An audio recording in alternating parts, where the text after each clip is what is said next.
नाजरीन, पाकिस्तान और सऊदी अरब के दरमियान होने वाले त्रिही दिफाई मादे ने भारत के पांव तले जमीन निकाल दी है। भारत ने इस हवाले से रिएक्शन जो है वो दे दिया है। ग्राम भारत ने जो मौकफ दिया है वो भी आप सुन लीजिए कि भारतीय वजारत हाजा के तर्जुमान का कहना है कि हमने इस हवाले से रिपोर्ट देखी है, हम इस पेशरफ से पहले ही आगाह थे और भारत जो है अपने कौमी मफादात और कौमी सलामती के तहफ़्फ़ुज़ के लिए तमाम तर इक़दाम उठाता रहेगा। नाजरीन, भारत के रिएक्शन में आल तो ये एक्टिंग करने की कोशिश की गई है कि जैसे भारत को सारी सिचुएशन का पहले इल्म था, लेकिन हकीकत ये है कि नाजरीन कराम, दुनिया में किसी को नहीं मालूम था कि पाकिस्तान और सऊदी अरब जो है वो इतने करीब जाने वाले हैं कि एक मुल्क के ऊपर हमला, दूसरे मुल्क के ऊपर हमला जो है वो सब्र किया जाना ये कोई मामूली बात नहीं है। देखें, इस वक्त पाकिस्तान के जो दुश्मन हैं वो सऊदी अरब के दोस्त हैं और जो सऊदी अरब के दुश्मन है वो पाकिस्तान के भी दोस्त हो सकते हैं। तो ऐसी सूरत में नाज़रीन करम, अब बात ये हुई है पाकिस्तान सऊदी अरब के दरमियान कि एक मुल्क के ऊपर हमला, दूसरे मुल्क के ऊपर हमला। तो ऐसे में जो पाकिस्तान का सबसे बड़ा दुश्मन है वो कौन है? वो भारत है और भारत जो है वो सऊदी अरब का बहुत बड़ा दोस्त है।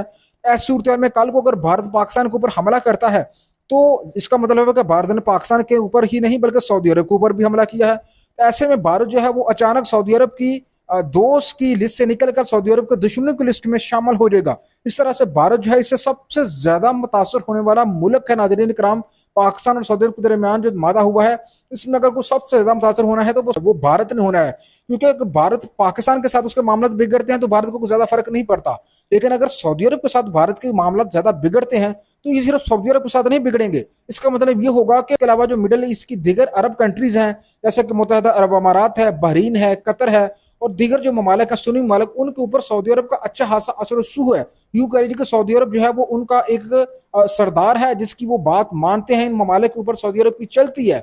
ऐसी सूरत हाल में भारत की ना सिर्फ सऊदी अरब से बिगड़ेगी बल्कि पूरे मिडिल ईस्ट से ताल्लुकात जो है उसके खराब होंगे और इससे ना सिर्फ ताल्लुकात खराब होंगे बल्कि भारत की कमो पेश $180 बिलियन की तजारत जो है जो कि इन ममालिक के साथ वो करता है सालाना, वो मुतासर होगी। और भारत जो है वो अपने तेल का जो ज्यादातर हिस्सा है अरब ममालिक से जो है वो खरीदता है।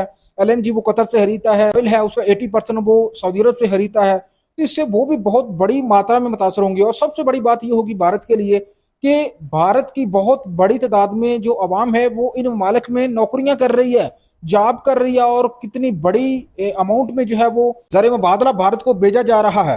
तो ये मैं समझता हूँ कि ये मादा भारत के लिए एक जहर की गोली की हैसियत रखता है। देखें, ये तो सबको पता है कि कश्मीर का मामला मौजूद है आज तक भी, और भारत और पाकिस्तान के दरमियान किसी भी वक्त कश्मीर के मामले को लेकर मामला जो है वो खराब हो सकते हैं।